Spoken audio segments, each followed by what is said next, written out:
Research has shown that mindful eating can help with weight maintenance and weight loss. More importantly, mindful eating can result in greater acceptance and awareness of our choices, increased self-esteem, and just generally more positivity around food. Hi, I'm Sarah Ramatsky. I'm the Director of Healthcare Partnerships at Headspace, and I'm a registered dietitian. And I'm really passionate about helping people integrate mindfulness into their eating habits. So I get this question a lot: what is mindful eating? Unfortunately, in today's climate, there's too much focus on restriction, and that can give us a negative relationship with food. There's no one in the world that thinks eating a French fry will make them healthier. So you already know a lot of information about what to put in your mouth. But mindful eating takes a different approach. It looks at the why of eating and not the what. I know I'm a dietitian, but this is not a diet. It's about improving your relationship with food and the thoughts that drive our choices.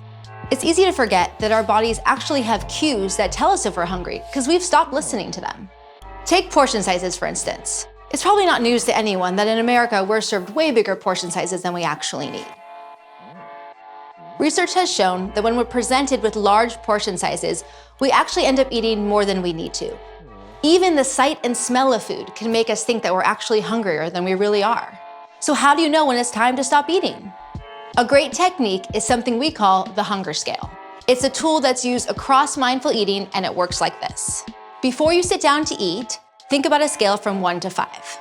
1 being starving, and 5 being neither hungry nor full. Your goal when you go into a meal is to be around the 3. So you're hungry, but you're not just eating for the sake of it. Then when you eat, imagine the same scale, but now you're going all the way to 10. 10 would be you being completely stuffed.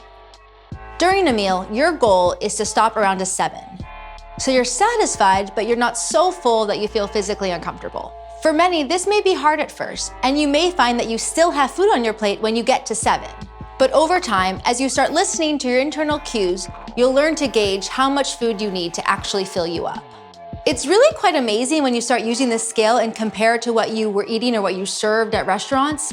This is what actually you need to fill you up, not any more and not any less. And you're not being influenced by anything except how much your body needs. Multiple studies have shown that people who use this scale report healthier body positivity, higher self-esteem, and they were better at maintaining a healthier weight. Note, I said healthier weight. It's not about trying to reach some arbitrary number on a scale. Most diets are about restriction. And if you're restricting your food choices, you're probably not listening to your internal hunger cues. And here's the thing, most diets don't actually work in the long term. In fact, according to one recent study, people who practice mindful eating are much more likely to stick with that practice as compared to people who are on a traditional restrictive diet. So I know what you're probably thinking. Does this mean I can't eat the foods that I want? You'll be happy to hear that the answer is no.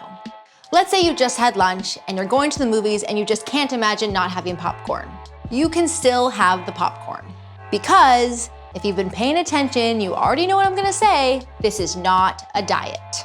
As long as you're recognizing why you're eating, you're still training yourself to make better food choices just by being aware. Like meditation, mindful eating doesn't require you to do it perfectly every time. The important thing is that you're making an effort to be a little bit more mindful every day. And over time, if you're consistent, you'll start to feel the benefits. I'm Sarah Ramatsky. Thanks so much for watching, and I'll see you again soon.